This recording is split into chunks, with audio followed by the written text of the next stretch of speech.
Welcome, everyone, to another episode of How I Met Your Mortgage. We're glad to have you either watching or listening live. If you happen to be catching us in syndication, thanks for that. As always, I'm your host, Adam Smith, with Just the Tips Coaching, and with us, pretty much as always, is our marketing director, Jen Weber. Good morning, Jen. Morning, Adam. Hi, Jen. Don't sound too excited about it. And it sounds like a Monday morning after a late night. Red Rocks movie started at 8:30. Not my best decision. All right, old woman. Let's introduce our guest. This week we have for you guys a pretty interesting character after doing some research on the background. Welcome, David Carter. Hello, everyone. Thank you for having me on. No, it's our pleasure. So, David, normally I would, ask our guests to give us some feedback as to where they've been, what they've done, how they got into this goofiness, that kind of thing. And really, the gist of it here is that you've got a pretty unique background. You had a lot of different things going on before you got into real estate. I guess a couple of the things that really sparked my curiosity are going to be like, what were you doing in Australia? So I was in Australia for 7 months. I went over there and helped open up a Bible college, actually. Really? So, yeah, I got brought to Colorado Springs, or well, not brought to Colorado Springs. I came here to actually go to a Bible college, and then I just stuck around, and they plan other colleges all around the world. And so I went over there and kicked off a Bible college. I was there for 7 months. College is still there, great running, but everything I did was off of pure donation. So I lived in Australia on $1,300 a month. My 300 square foot flat student housing apartment was $880 a month. You do the math on that one. Bottle of Coke was $3.50.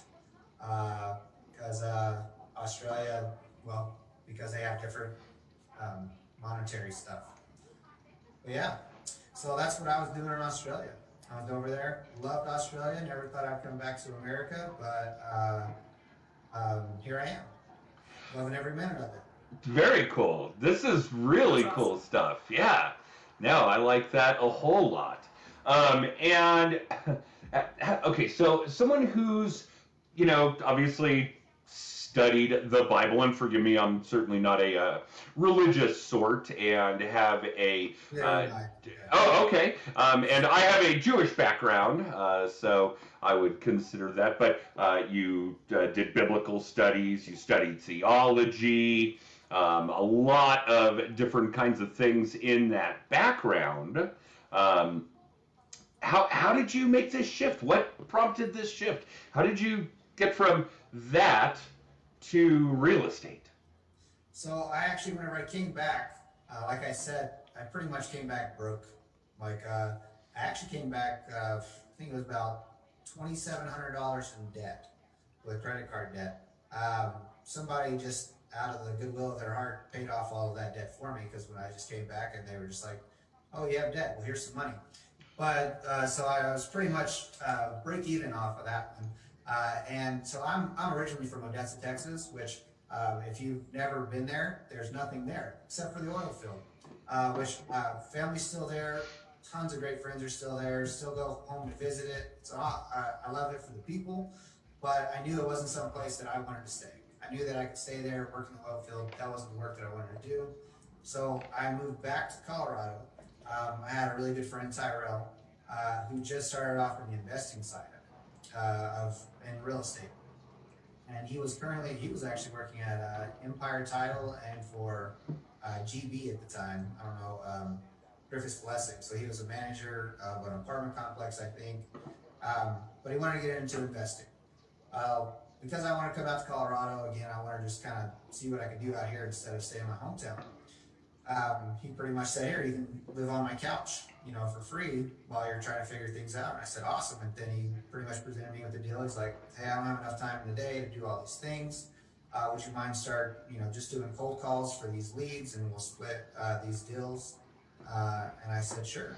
And then I started making cold calls from everything from Craigslist to Facebook to door knocking to whatever. However you can start in real estate investment. So How long ago was this? that was 7 years ago now. Okay. And how did it develop from there? I mean, don't get me wrong, but our audience, for the most part, knows that we've got a pretty heavy vetting process for guests on our show. We pretty much study your work, your production for what could be up to 18 months, I think, Jen, if that's correct. 18 months. 18 months.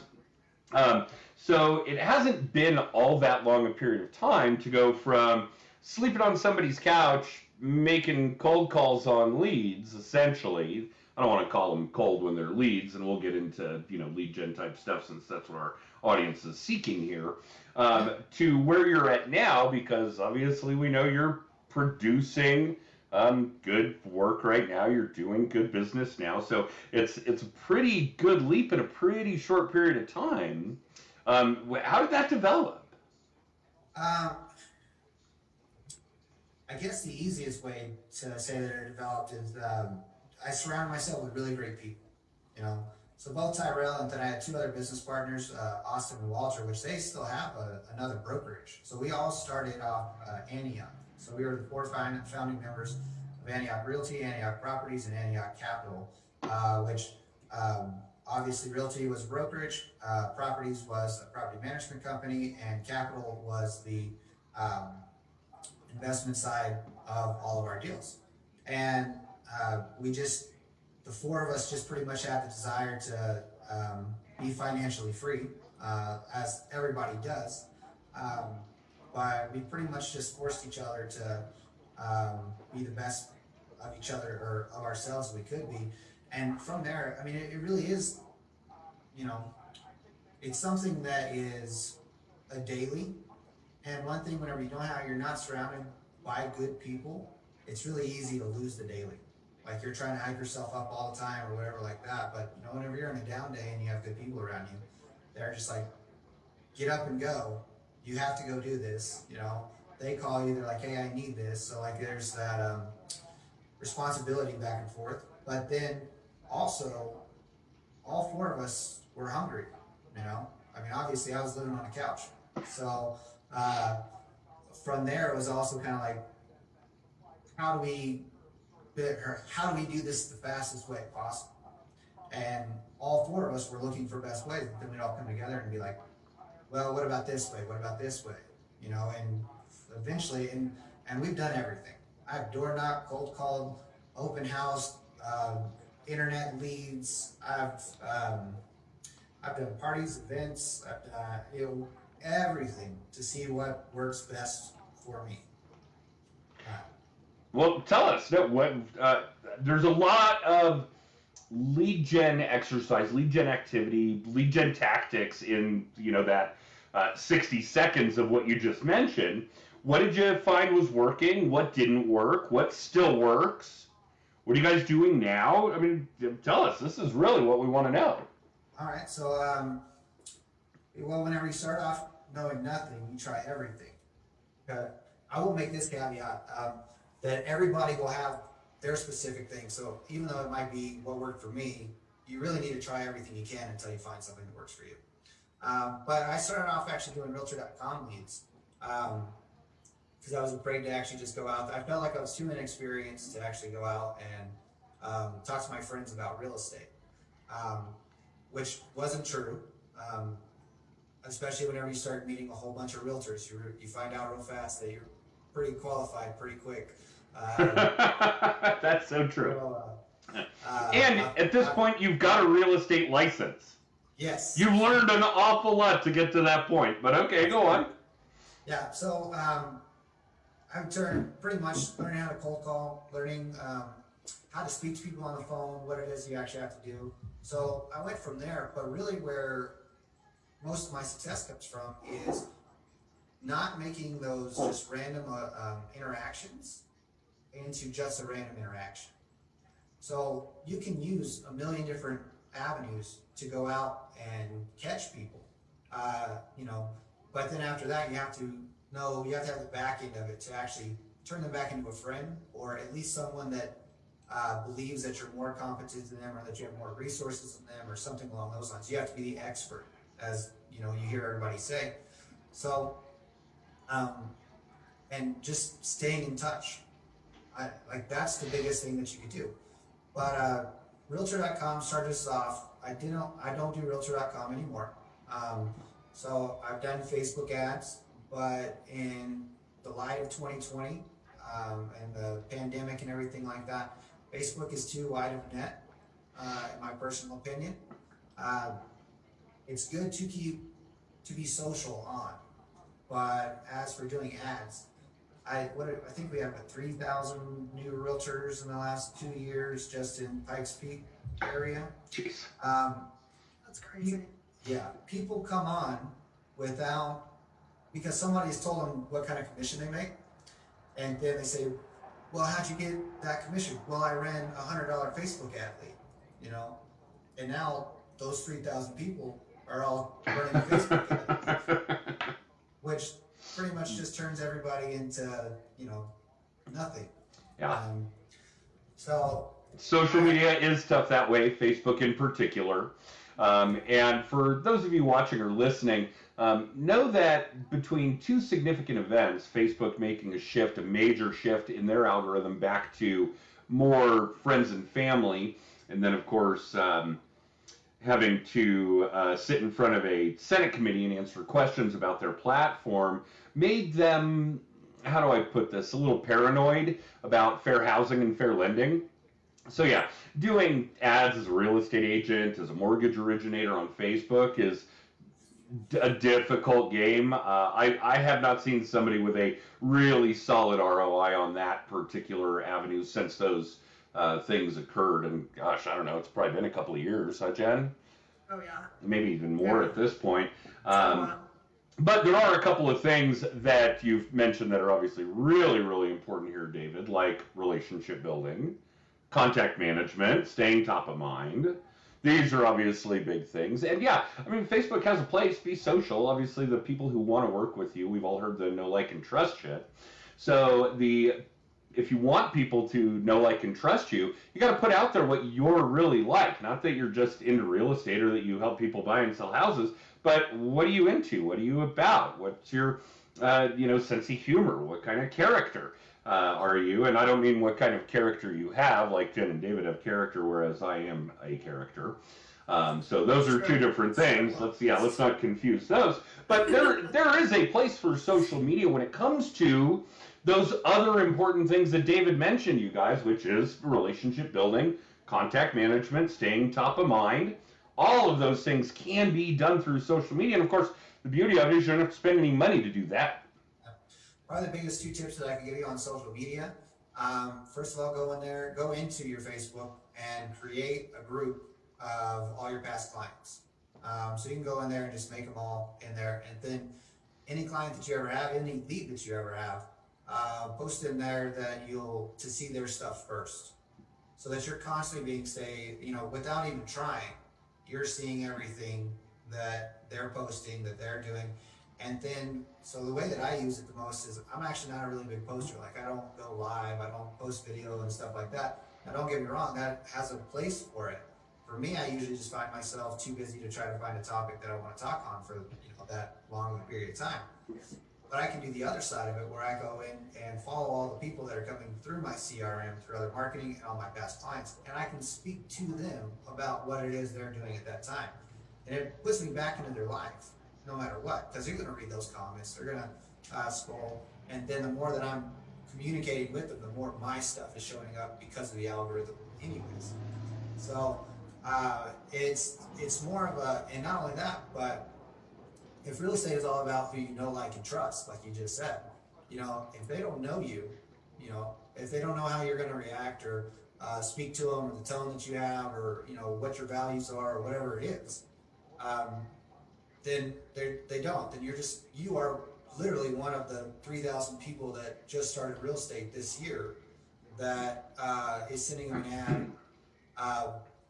Does anyone know of a good realtor and a 9,000 recommendations and posts, and I just DM'd you and everything. Yeah, but you're only talking about a Facebook group with 9,100 people. That's the only way you're going to get 9,000 comments.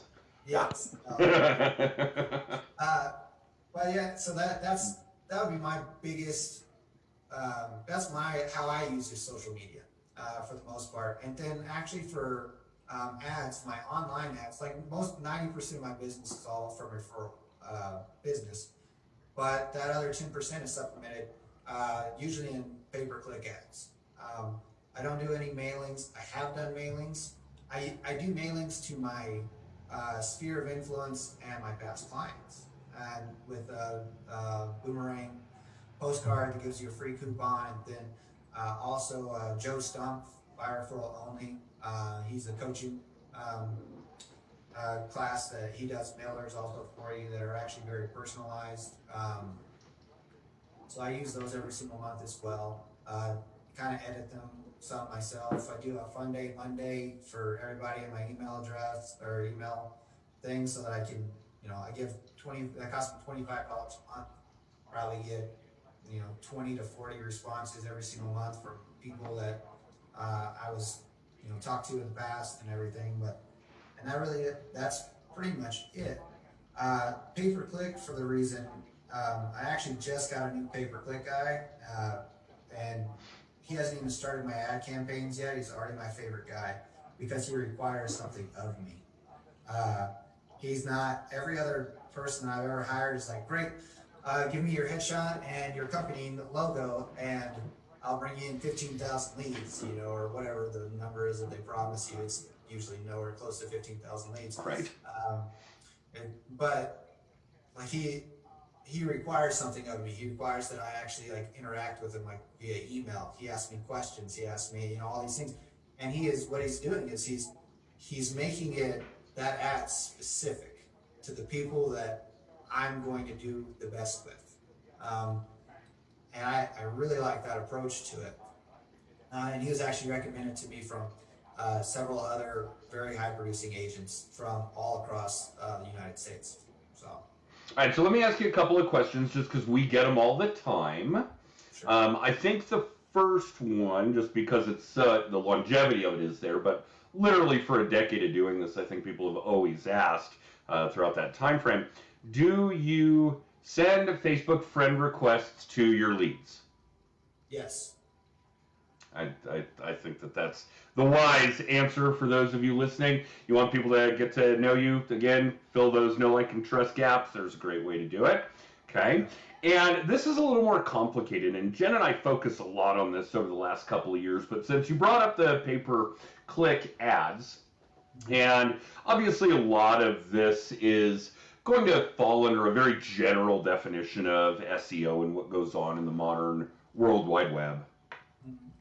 We've got a fairly strong belief, instilled by some other social media experts, I guess I would describe them as, that the traditional SEO model is kind of starting to make a shift towards a more voice-activated device model.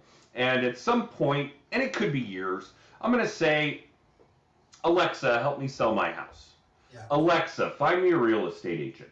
Siri, get me a mortgage. Whatever the case may be.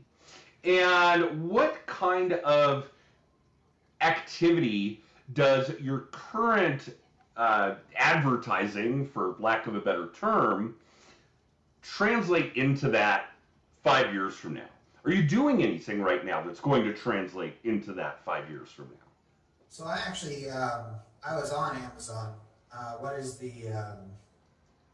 There's a program that was used. I've canceled it since. But it's another thing. The reason that I canceled it is because I wanted to focus in on what's actually, working, because it is another thing to do. So even right now, hey, Alexa, find me a realtor. The backside of that inside of Amazon is actually you updating the small little profile piece of it. So Amazon features you based on that, how active you are inside of that platform, saying, hi, David Carr, the market this today in Colorado Springs, yada, yada, yada.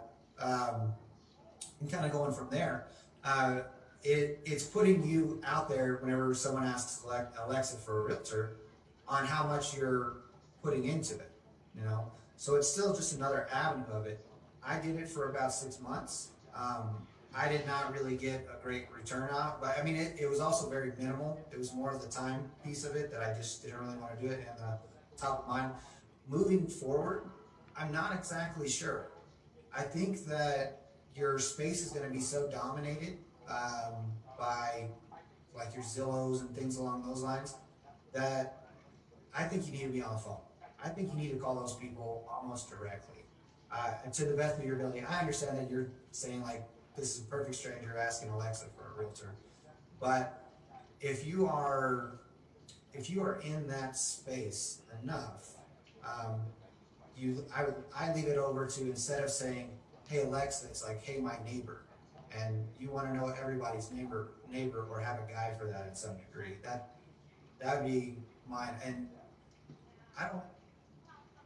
I personally wouldn't trust, but this is also because I'm a realtor, and I know how the back end of Realtor.com and Zillow and all those things actually work. That I'm usually getting just whoever paid the most for it, and whoever paid the most for it is usually farming it off to the least experienced person in their office. God. So true. So true. So I don't want, like, that's just because I know that, and I don't want to. That's not how I'm going to do business. I don't do business for that for my own contractors, like HVAC, framing, drywall, painting, all of those things. I pretty much someone has to tell me about that. I use Google reviews, I guess, if I have a job that I don't really need to know. So, but even then, that's in someone else's words, a review. Mm-hmm. You know? You have a really good point, David. It doesn't matter the technology, the relationships are always going to come first. Like, it doesn't matter what's going on in the technology world. If you've got the relationships, the solid referral partners, it's still going to win. That's still going to create the longest lasting business overall. And even if you get them, even if you get a lead off of whatever platform you're doing it from, the reason why they stick are like, I've done 6 transactions this year from past clients, and I have at least another 3, and these are both buy and sells. So I'm sorry, I'm thinking of I call transactions by a client, not by, I'm helping them buy and helping them sell. Most of those are all double-ended, so that's probably 12 to 16 transactions. And are we talking about repeat clients or client referrals? Repeat clients. Okay. Keep I going. helped buy 3 to 5 years ago, and now they're Gonna sell and buy. Right. Okay. Yeah. So you're talking about that sphere and being able to actually stay in contact and knowing everybody. The reason why I'm still in their life is because whenever their water goes out or their water heater breaks or anything along those lines, they call me. I'm the local expert. Okay. I vet every single person that I would ever give to somebody else. Usually in my own house. Back when I was doing more flips on the property, I used to do all of our project management for fixing flips. And so I used to vet contractors all day. And then I grew up, my brother's a master carpenter and a contractor in Texas, so I know how to speak that language. And I know the pitfalls of what contractors can do and bad, and why they're good and why they're bad, and what they're looking for. That's usually on the buy side. Whenever I'm helping buyers, that's probably my biggest strength, because I can walk you through a house in 5 minutes and tell you almost everything that's going on inside of that house to a degree. Now, I'm not a contractor, so I can't promise any of those things since this is a public forum, but that's why clients come back to me. It's because I do all of that stuff, and I take the time to make sure that anyone that I'm going to give to them is someone that's going to take care of them, and that's really what they know about it. And it doesn't matter if you come to me from a Realtor.com lead or a referral or anything along those lines. I'm here to stay. Like I tell all my clients, especially ones that don't know me, I'm like, you're stuck with me now. I'm gonna email and text and follow up with you, even if you don't use me as your realtor, because that's what I'm gonna do. Even if you're not buying a house, I'm like, well, you got anything going on in your house right now that you need help with? He goes past. That's the biggest thing that I could tell you for lead gen is don't think of them as a lead. Think of them as a person. They're a person with a problem that needs a solution. And you should be that solution. It doesn't matter if they want, a new restaurant to try out on Thursday night. I didn't know about movie at Red Rocks until you told me this morning, Jim. So I think that's really cool. I'll probably go out and check it. I'm not sure I'll go to The Shining because my wife hates scary movies. But yes, Film on the Rocks is a spectacle, no question. It is cool. No doubt about that. And I do, and don't get me wrong, we do preach an awful lot, to preach, but we do preach an awful lot about the trusted advisor versus trusted authority mentalities when it comes to people that are in real estate in particular. And yes, if I've got a problem with my roof, my plumbing, I need new flooring, there should be enough of a relationship established that I'm going to call my real estate agent, right? They know everything house. Hey, my sprinklers are broken. What do I do? Or my garage door fell off its track. What do I do? More importantly, and I think what David's trying to describe to you guys here is that he's kind of crossed that bridge into trusted authority. So it's not just where somebody calls and says, hey, I need some garage door work, and David's going to say, oh, well, I really like Bob Jones at ABC Garage Doors. But it's gotten to a point for David where he's going to get that call, and he's going to say, you should call Bob at ABC Garage Doors, and there isn't a second thought. David is that trusted authority. The next call, immediately hang up and pick up the phone again. The next call David's client is going to make is to Bob at ABC Garage Doors without giving it a second thought, because David's done that vetting process. He knows that the people that he's surrounding himself with, the other professionals that he's surrounding himself with, have already proven to be worthy of that. And if David's going to put himself on the line like that, then people are going to take his word for it. And I assume there are trials and tribulations with that. Every now and then somebody screws something up. We're all human. On the trials and tribulations side, though, so people don't have to do this, but this is just an issue of integrity for me. If I recommend somebody to do a job for something and they completely botch it, I'll pay for it to be fixed. Like I'm not going to recommend somebody, them do a horrible job, and then let my client just sit out there and just, have to put out another however much money, have to go after, legal counsel or anything along those lines. Like that in my character, that's the other edge of the sword. Like you can't, if I recommend somebody to someone, then it needs to be as good or better than the work that I do personally. And wow. If it's not, I am the expert in the way that I need to fix it. I've done everything from pick up floor fans from my flooring guy, driving back out there because I had a hose bit that broke. I've been out there to do all of those things because that's another entry point into a client's life, into a person's life, which is really what you're doing. You're helping them, and the largest purchase that they have, which everybody says that all the time, but you have to actually think about what that is. You see, like my clients right now, they're selling their houses because of the financial gain that they get to the next stop of it, because they've taken care of it, they've used good people to do good work. But then also, I'm not a financial advisor, but I can tell you how you could use that money to buy other properties so that in the future, you're not having to worry about your kids' college, you're not having to worry about, all of the other great things that come along with being financially free and having passive income on the back end of it. Most of my transactions are 2 to 4 parlays inside of them, and a lot of my buyers are cash buyers because they've been able to think in advance on what they want to use that property to accomplish. Yeah, I think that makes a lot of sense. Jen, maybe we can convince David to do a sequel with us, and we can talk about that whole drill down sheet and the 50 questions, and building that bridge from trusted advisor to trusted authority. I think that would be really cool. And yes, I know we're running over. Thank you all for your patience there, but I don't want to let David go without David, you getting an opportunity to let our audience know how they can contact you. of course, you can give me a phone call on my cell phone. So that is 719-244-6378. I know that surprised. Did that surprise you, Adam? A little bit, yeah. Yeah. Well, that's personal to me. You can give me a call. Then my email, you can email me at david@cartercloses.com. You can also, my office number, 71. I just got a brand new office number. I have to actually think about it to what it is. Call. And let me make sure because I just canceled it and got another one. So it is 719-212-6633. All right. That's my office number. Cool.